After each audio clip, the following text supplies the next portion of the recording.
Hey guys, Brent Hull, Wednesday Design Videos, talking about the interior of a house. A plain book house design needed help in the interior because it really was two different styles. Let me know what you think. Kind of took it back to really a straight Georgian look, built some hierarchy into it. I think it helped. Let me know.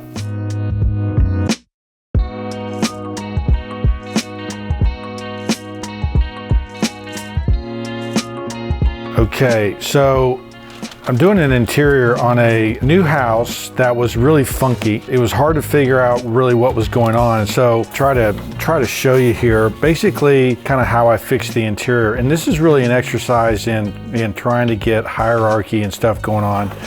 Basically, it was this house, which was done by a plan book designer. So the plan book designer is someone who basically, you buy his stock plans and you kind of fix them. So here were some other rooms I fixed. This was the library.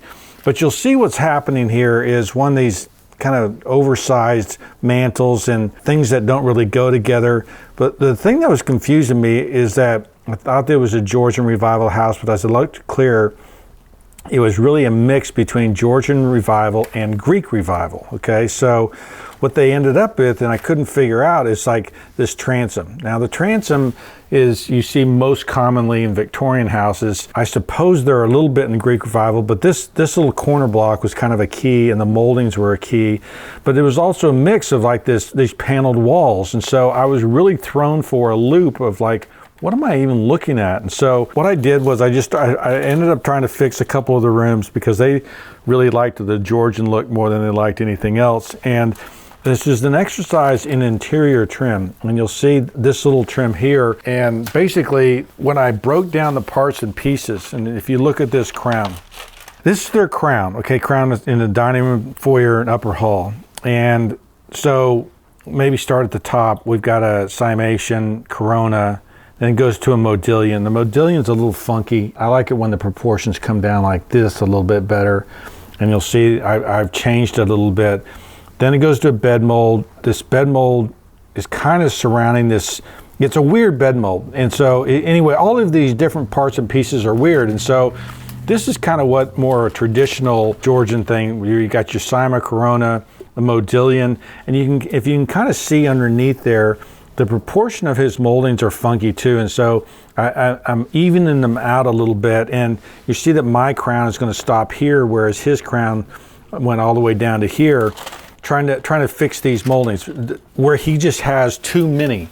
And so going through his plan, it was like taking out the Greek Revival thing, this kind of Victorian casing, and really increasing the size and the scale of these. I'm going to recommend, instead of going with a 3/4 inch base mold, I'm going with like a 2-inch base mold, much wider and thicker. And you notice that the size of his crown up here versus mine, these are all little minor tweaks, but for instance, it's better when this can come out and your crown can come up in here, okay, because this creates a shadow line here, but there's no shadow lines here, and this is just going to read as kind of continuous line. So I want to, kick this out and go up and then put my cornice in here. But the size of this cornice, okay, or the size of that crown versus this crown, right? See that comparison?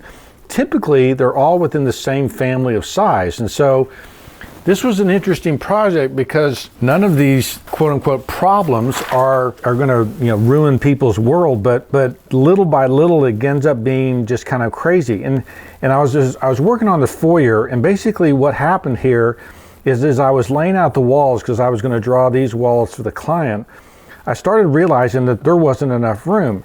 And if you look really close here, it says a 10-inch tread with an 8-inch riser. Now, if you build stairs, typically stairs, the math for a stair is that you're trying to go 17.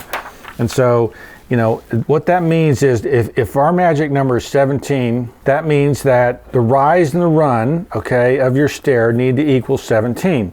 And typically, if you've got an 11-inch tread, you've got a 6-inch riser, okay?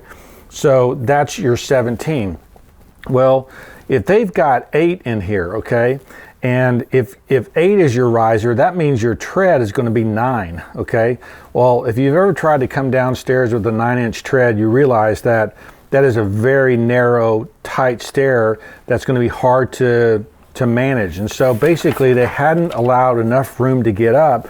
So the reality was these stair treads, although they're shown coming down like this, they're actually right here where they finally land. And so an interesting challenge here on this job and trying to bring it back into kind of that Georgian appeal. And the last thing we did was create hierarchy. And basically, if this was our foyer here where the stairs are, there's this intermediary hall, and then we go into this formal living room back in the back. Now, what you'll see is if they've got their more major cornice, that goofy one that had all those parts and pieces way up here on this upstairs landing. Now, for the sake of hierarchy, I would not elevate that area to the same as my foyer, okay? So the most elevated crown in your house shouldn't go on your second floor, landing or hallway. And so I have tried to take that out so that my most formal crown is up here in this foyer, and then it steps down into this living room. Now these are pilasters, and basically if you look at the original design, they had these pilasters, okay, or these columns coming out and supporting a coffered ceiling. Now really, there is no coffered ceiling in the past, okay? That's a invention, and so there isn't really a strong precedent for it. But if they want it, that's fine. What I've done was, you'll see, I've moved this door over, okay, and I've centered that door, okay, right in here. And then I've added another door over here, okay? So, and then this is a false door, okay? And they did that a lot in the colonial times, where just to provide balance, they would put in these false doors. And so this is a false door. I've lowered the wainscot and the panels in that door so that they all kind of line up together. I've put a more traditional mantle in here with an over mantle, but I've got pilasters in the corner, pilasters on either side to kind of give that balance, and really tried to make this room better, following more historic precedent by playing around with moldings, playing around with doors. And you notice I've got 7-foot, 6-panel, full panel doors, raised panels. In here I've got a 6/8 door flat panel, and I've got a 4-panel upstairs. So the hierarchy of doors right there, 4-panel, 6-panel raised, right, builds this hierarchy. And the same thing with the molding, same thing with the wainscot, so that there's a real, notice we've got a paneled wainscot here. We go upstairs to just a chair rail. So you'll know by where you are in the space of that house, kind of where you're supposed to go, whether you're in a secondary area or not.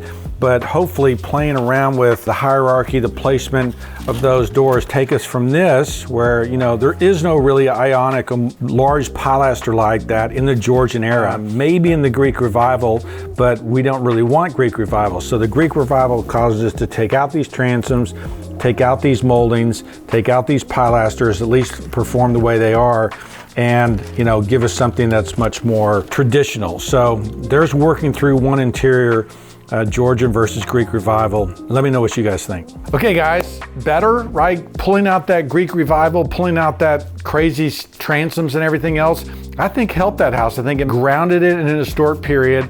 And if we can work on those moldings and kind of build the hierarchy and make sure it's all saying the same thing, should have a pretty great house. Let me know what you guys think.